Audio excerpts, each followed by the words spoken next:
एक बड़े धनवान कंजूस व्यक्ति थे।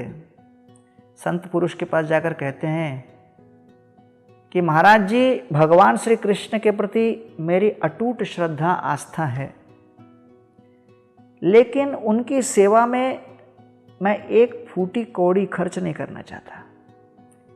तो मेरी कृष्ण के प्रति अटूट भक्ति और मेरे धन के प्रति आसक्ति, दोनों का समन्वय करते हुए कोई मार्ग बताइए, सस्ता, सादा, टिकाऊ। इसको सुनकर संत पुरुष कहते हैं, देखिए, भगवान तो गीता में कहते हैं, मन मना भव मद्भक्तो मद्याजी माम नमस्कुरु। भगवान का भजन करने के लिए पदार्थ की आवश्यकता नहीं, मानसिक रवैये की आवश्यकता है। आप कृष्ण का चिंतन करो, चिंतन में आप जैसे सेवा करना चाहते हो सेवा करो, कोई खर्चा भी नहीं होगा, भगवान भी खुश। उस दिन से मानसिक सेवा आरंभ किए।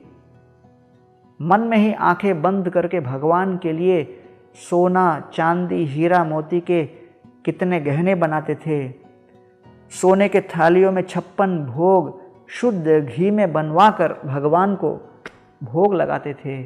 भगवान के लिए विशेष संगमरमर के बड़े बड़े मंदिर अपने मानसिक संकल्प में करते थे।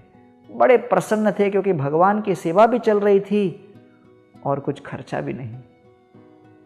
एक दिन उनके मानसिक ध्यान में भगवान को दूध पिला रहे थे और दूध पिलाते समय उन्होंने एक अनुचर से कहा कि कुछ शक्कर डालो, और जब अनुचर ने शक्कर डाला वो कुछ दुगना डाल दिया, 1 चम्मच ज़्यादा डाला।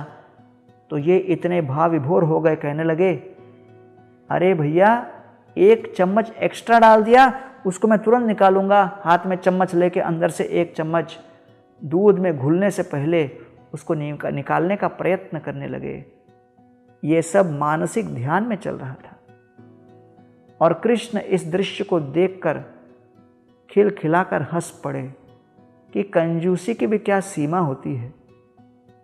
और कृष्ण उनके सामने प्रकट होकर कहते हैं कि मैं आपसे बड़े प्रसन्न हुआ और निश्चिंत रहो, आपके हर प्रकार के इस भाव को मैं शुद्ध कर दिया। अपि चेत सुदुराचारो भजते माम अनन्य भाग, साधुरेव स मंतव्य सम्यक व्यवसितो ही सह। भगवान कहते हैं कि मन में कोई विपरीत भाव हो भी भजन करते रहो। जैसे ही भजन करेंगे, शनै शनै हमारे हृदय के सारे दुर्विकार नष्ट होंगे, हृदय शुद्ध होगा और भगवत भक्ति हृदय में अवश्य ही प्रज्वलित होगी। ये भगवत भक्ति की शक्ति है। हृदय का शुद्धिकरण गारंटीड है।